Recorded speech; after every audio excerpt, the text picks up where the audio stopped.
stay there and watch the kids, because we both had little kids at that time, was to get away really was late at night. So we would stay out till about 2 in the morning at night with our headlamps and stuff and flashlights.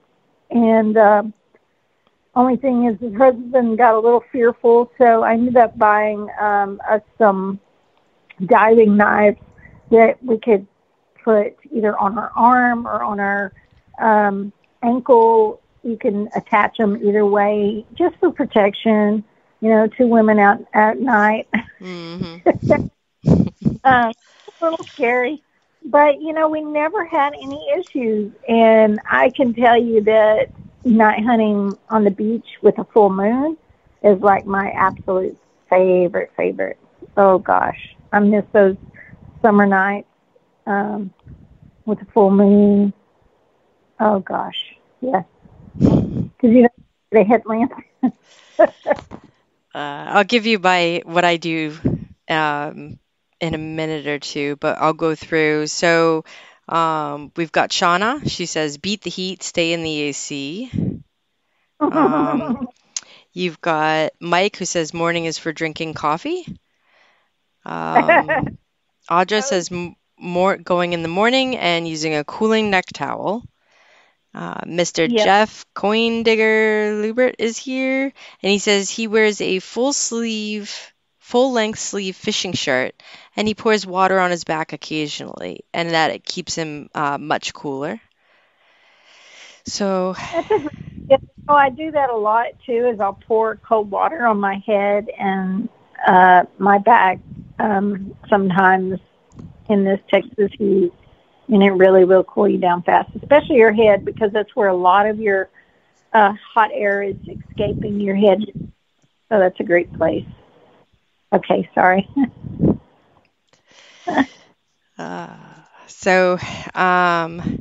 then for myself, I've only gotten out once in the last 3 weeks. There's been between a lot of stuff going on in my life, and then I've noticed, I think there's some new detectorists in the area that are doing like the tot lots and stuff.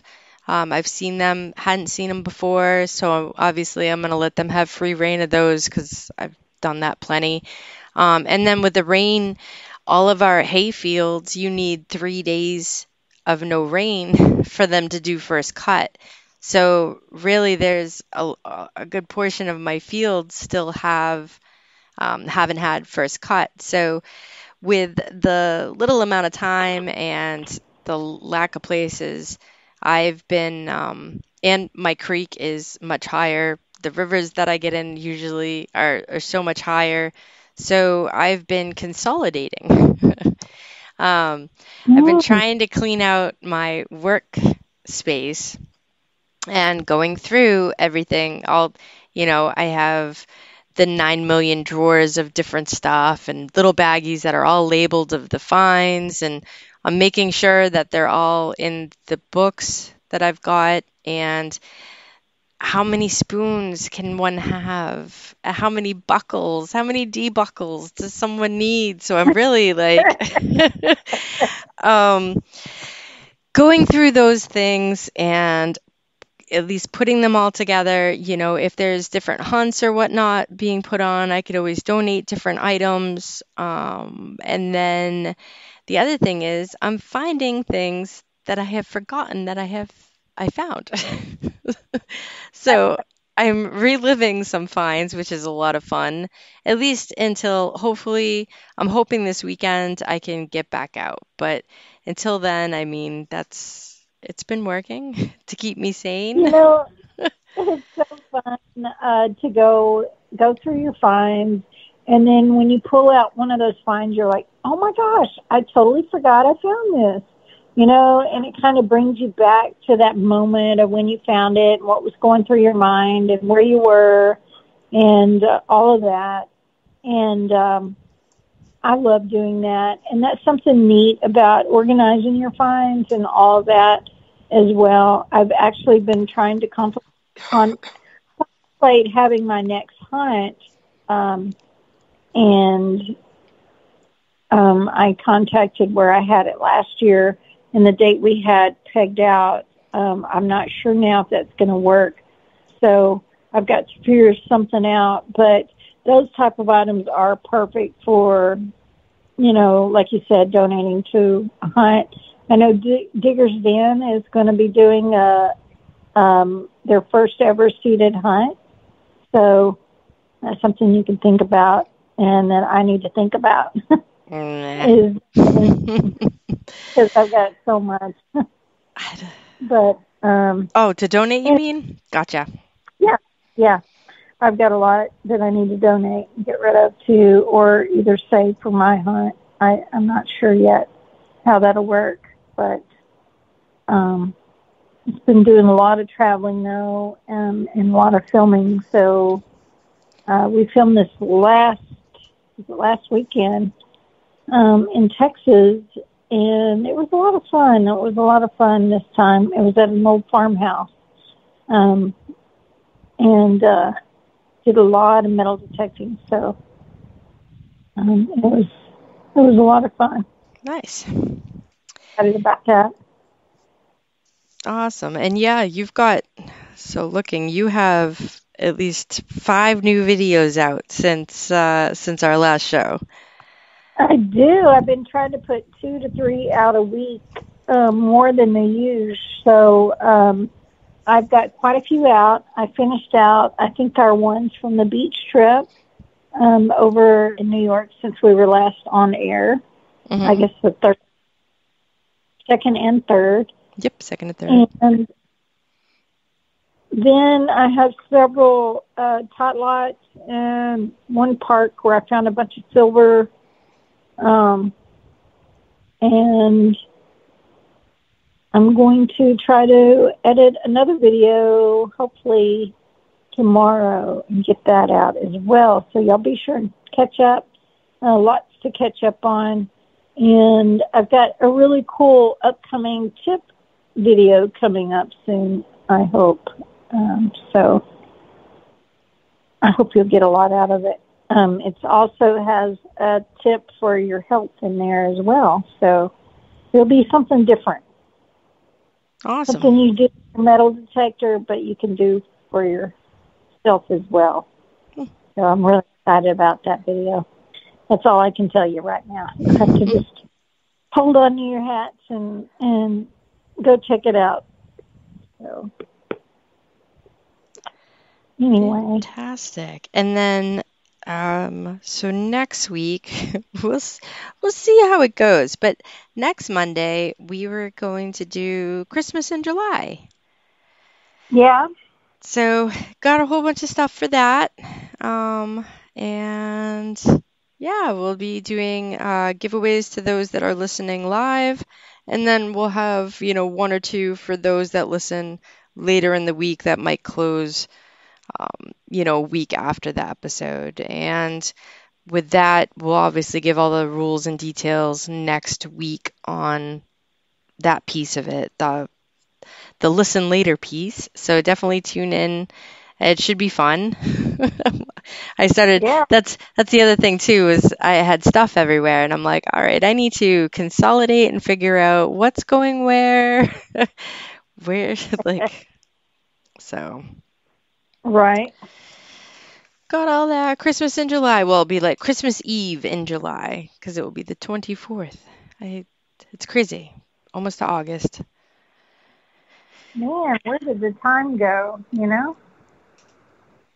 It flies. It flies. It really does. I'm realizing that more and more, especially with the majority of my time is spent on the working hours. Right.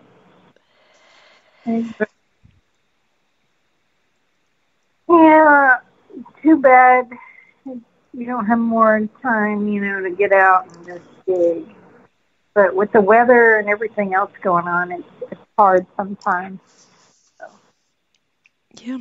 Yep, it is. It is. I mean, I did. So I said I got out mudlarking and I found a pocket watch and a few marbles, a couple beads, little teeny tiny seed beads.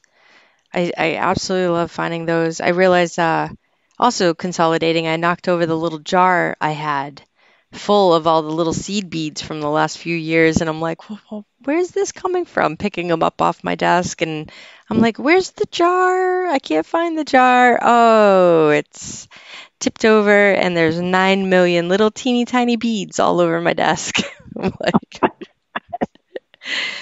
Yeah, let me tell y'all, if y'all haven't watched our beach combing, beach whatever videos on my channel, she had this giant vial that she was going to fill with her beads. And so Jackie and I were collecting as many beads as we could, but she is the beads queen, man. She can spot a bead a mile away, where I had to get down on my hands and knees, and I would taste what she's seeing. But I was really amazed of how many beads you did get. I know you didn't get what you fully wanted, but I mean, hey, it's good to have a goal in mind always, no matter what.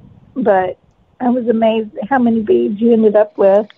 yeah, I dumped them. I was trying to move stuff around, and I have measuring cups for doing things with epoxy and whatnot.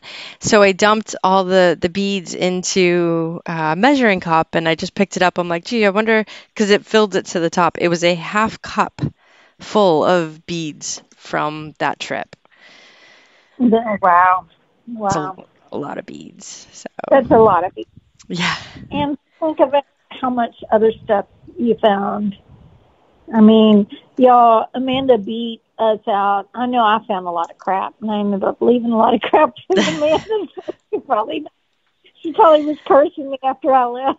But I was like, do I really want to carry all at home? And I mean, they end up scrapping a lot of it.